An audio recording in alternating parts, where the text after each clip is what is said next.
বন্ধুরা, আপনাদের সঙ্গে জবা গাছের অনেক ভিডিওই আমি শেয়ার করেছি, সমস্ত ঘরোয়া টোটকার। তো এমন একটি জিনিস আছে জবা গাছের মধ্যে, আমাদের অল্প বেশি করে যদি অ্যাটেনশন দিই তাহলে অনেক কমেন্ট কিন্তু প্রচণ্ড কমন আসে যে জবা গাছ বড় হচ্ছে কিন্তু জবা গাছে ফুলই হচ্ছে না। এখানে দেখেন আমার কাছে জবা গাছ আছে, বড় হচ্ছে কিন্তু ফুল হচ্ছে না। তো ফুল হচ্ছে না আর কোনো টেনশন নেই, এই ওষুধ গাছকে খাইয়ে দেবো, কারণ গাছের অসুখ হয়েছে। আমাদের যেমন অসুখ হওয়ার পর আমরা ওষুধ খাই, তাহলে গাছকেও আজকে ওষুধ খাওয়াবো। এটি কী ওষুধ আর কী এমন জিনিস আছে এই ওষুধের মধ্যে, অবশ্যই ভিডিওতে আমি সমস্ত ডিটেইল শেয়ার করেছি। আর চিন্তা নেবেন না, যেই গাছে ফুল নেই, গাছ বৃদ্ধি হয়ে যাচ্ছে এবং ফুল নেই, সেই গাছে কিন্তু এক সপ্তাহের মধ্যে এই ওষুধ দেওয়ার পর কুড়িয়ে অসংখ্য পরিমাণে ভরে যাবে। এটা আমার নতুন চ্যানেল, বন্ধুরা অল্প আমার সাপোর্ট করবেন, অল্প আমার চ্যানেলটিকে সাবস্ক্রাইব করে দেবেন, যাতে আমি এরকম ঘরোয়া টোটকা নিয়ে আপনাদের সঙ্গে আসতে পারি। তাহলে চলুন বন্ধুরা, ভিডিওটা একদমই স্কিপ করবেন না। যদি স্কিপ করে ফেলেন তাহলে গুরুত্বপূর্ণ জিনিস মিস আউট করে ফেলবেন। 1 টাকা খরচা করতে হবে না এই ওষুধ কেনার জন্য। চলুন তাহলে ভিডিওটা শুরু করি।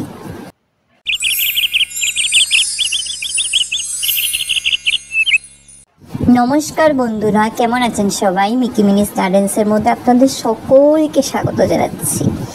আমাদের গাছ প্রেমী, গাছ ভালোবাসা মানুষদেরকে বলছি, অবশ্যই যখনই একটি গাছ আমরা এনে গাছের ঘরের মধ্যে লাগাই, তো সেটার থেকে আমরা আশা করি যে গাছটি ফুল দেবে, ফল দেবে, সবজি দেবে, এই সমস্ত জিনিস আমরা আশা করি। আর যখন গাছটা বৃদ্ধি হতেই যাচ্ছে আর সেখানে কোনো কুড়ি আসে না, তাহলে অবশ্যই আমাদের মন খারাপ হয়ে যায়। তো আমার চ্যানেলের মধ্যে এরকম কিছু কিছু বন্ধুরা আছে, অথবা আপনাদের গাছেও হয়তো এরকম হতে পারে যে গাছ বৃদ্ধি হচ্ছে কিন্তু ফুল হচ্ছে না। এই ফুল হওয়ার সিজন, বাট ফুল হচ্ছে না। তো কী এমন জিনিস, কী এমন হয়েছে গাছটির মধ্যে? যদি টাবে লাগিয়ে থাকেন অথবা মাটিতে লাগিয়ে থাকেন, প্রবলেম একটাই, যদি ফুল আসছে না তাহলে এই ভিডিওটা একদমই স্কিপ করবেন না। তো এখানে দেখেন এই গাছটির মধ্যে প্রায় 1-2 কুড়ি এসেছে, আর যেগুলো পাতা ঝরে যাচ্ছে অথবা পাতা ফুলের কুড়িও ঝরে যাচ্ছে, সেগুলোকে আমি আপনাদের সঙ্গে তুলে ধরেছি। দেখেন পাতা ঝরে যাচ্ছে, এবং যখন ফুলের কুড়ি ঝরে যায় তাহলে ভাববেন যে গাছটির মধ্যে কিন্তু কিছু কিছু জিনিসের অভাব আছে। আমাদেরকে গাছের মধ্যে এমন কিছু খাবার আছে যেগুলো আমাদের বিতরণ করতে হবে, গাছকে খাওয়াতে হবে। তো বর্ষা হচ্ছে, বর্ষার মধ্যে কিন্তু প্রচণ্ড রকমের নিউট্রিশন থাকে বর্ষার জলে। তো এই নিউট্রিশন যদি অতিমাত্রায় বেশি হয়ে যায় তো গাছের কিন্তু নতুন নতুন কুড়িও কিন্তু পড়ে যায়, এবং সেই মাটির থেকে যা সব গুণ এগুলো সব ভেসে চলে যায়। এটা কিন্তু আপনার যদি গাছ টাবের মধ্যে থাকে ওদের জন্য আমি বলছি, আর যাদের মাটির মধ্যে থাকে, কিন্তু মাটির মধ্যে কিন্তু 70-80% সমস্ত অটোমেটিক গাছ গ্রহণ করে নেয়। আমাদেরকে 20-30% গাছকে খাবার দিতে হয়। তো এই গাছটি দেখেন জবা গাছ, পাতাও প্রচণ্ড শাইন করছে, প্রচণ্ড হেলদি, এবং কোনো কুড়ি নেই। এটাই সবচেয়ে দুঃখিত ব্যাপার যে আমার কাছে এরকম কিছু জবা গাছ আছে, বড় হয়ে যাচ্ছে। আমি কিন্তু উপর থেকে ট্রিমিংও করেছি, সফট প্রুনিংও করেছি, আগাগুলোকে ছিঁড়েও দিয়েছি, এখান থেকে নতুন ডালও বেরিয়েছে এবং বড় হচ্ছে, কিন্তু গাছের মধ্যে ফুল নেই। তখনই ধরে নেবেন এটা কিন্তু হাইব্রিড গাছ নয়। যেই সব গাছ হাইব্রিড থাকে, ছোট ছোট গাছেই কিন্তু ফুল ধরে, সেগুলো নার্সারি থেকে কেনা পাওয়া যায়। আর যেগুলো গাছ কিন্তু আপনারা আগাগুলোকে কেটে দিয়েছেন, সফট প্রুনিং করে দিয়েছেন, সমস্ত কিছু করে দিয়েছেন, ফুল হচ্ছে না, তখন বুঝে নেবেন যে এটা কিন্তু হাইব্রিড গাছ নয়, এটা কিন্তু দেশি ফুল গাছ, দেশি লোকাল গাছ। এটা কিন্তু ফুল হবে, কিন্তু একটা টাইম আছে, সেই টাইমের পরেই এই গাছটি ফুল দেবে।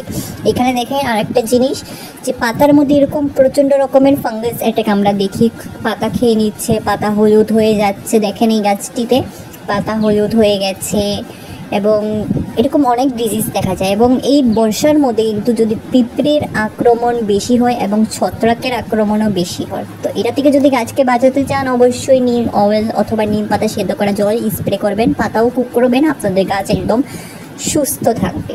তো আজকে এমন একটি টোটকা আপনাদেরকে বলবো এখন, যেটা গাছকে দেওয়ার পরই আপনারা দেখবেন কুড়ি আসা শুরু হয়ে গেছে। হয়তো এটা হাইব্রিড গাছও না হলেও কোনো টেনশন নেই, আপনাদের এই গাছে ফুল হবেই হবে। এই যে দেখেন, এটা হলো সেই ওষুধ।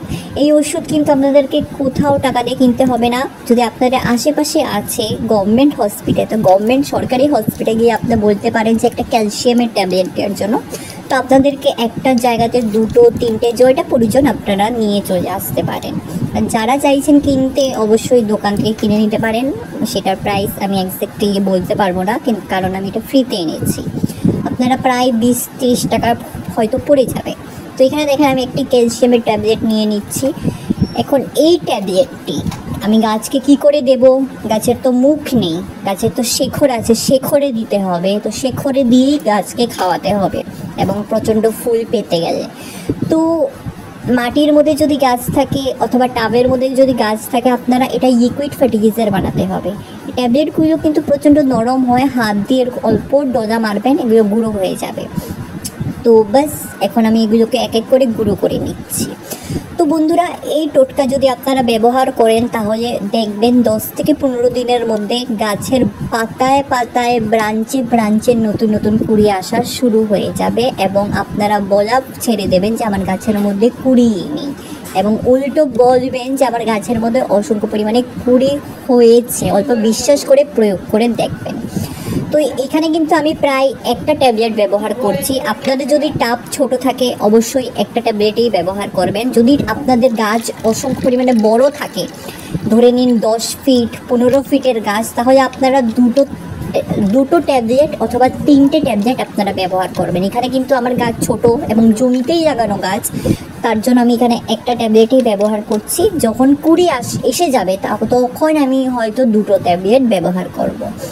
এই টোটকাটা আমি কিন্তু প্রায় সপ্তাহে করব না, 15 দিনে 10 থেকে 15 দিনে আমরা একবার করে এই ক্যালসিয়ামটা দেবো। বাস ভালো করে ঘুরিয়ে নিয়েছে, অল্প নর্মাল জল দিয়ে ডাইলুটকে এবার গাছের মধ্যে দিয়ে দেব।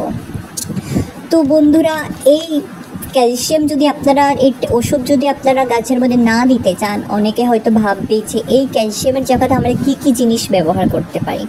তো এইটার পরবর্তীতে আপনারা এরকম কিছু জিনিস আছে অবশ্যই ব্যবহার করতে পারবেন।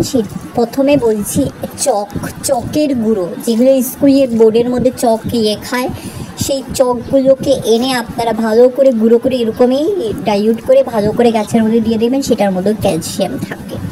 অথবা চুনা, হিন্দিতে চুনা বলে, আমরা পানের সঙ্গে চুন খাই। তো সেই চুন যদি অল্প পরিমাণ মতন জলের মধ্যে মিশিয়ে আপনারা যদি দিয়ে দেন, খুব ভালো আর ক্যালসিয়ামেরই কাজ করবে এবং ক্যালসিয়ামের জন্য বেস্ট। এবং একটা কথা বলছি, যদি আপনারা চুন ব্যবহার করেন তাহলে কিন্তু নতুন চুন ব্যবহার করবেন না, সেটা উগ্র থাকে। এটা যদি আপনারা দেন তাহলে গাছের শেকড় জ্বলে যাওয়ার সংখ্যা বেশি থাকে। পুরন চুন এবং পুরান চুন ব্যবহার করবেন, খুব ভালো কাজ করবে। তাহলে চলুন বন্ধুরা, যদি আপনাদের এই ভিডিওটা ভালো লেগে থাকে তাহলে অবশ্যই আপনারা আপনাদের গার্ডেনিং ফ্রেন্ডসদের সঙ্গে শেয়ার করবেন, আর অবশ্যই আমার চ্যানেলটিকে সাবস্ক্রাইব করে ফলো করে লাইক করে দেবেন, যাতে আমি এরকম এগিয়ে যেতে পারি আপনাদের ভালোবাসা নিয়ে। তো বন্ধুরা, আগাছাগুলো যদি গাছের মধ্যে আশেপাশে থাকে জমিয়ে গাছগুলোকে তুইয়ে ফেলে দেবেন। আর যাদের কাছে ফুল হচ্ছে না অবশ্যই উপর থেকে সফট প্রুনিং করে দেবেন, তারপর আপনারা ক্যালসিয়ামের মেডিসিন দেবেন। চলুন তাহলে পরবর্তী একটা নতুন ভিডিও নিয়ে আবার আসছি। ভালো থাকবেন, ধন্যবাদ।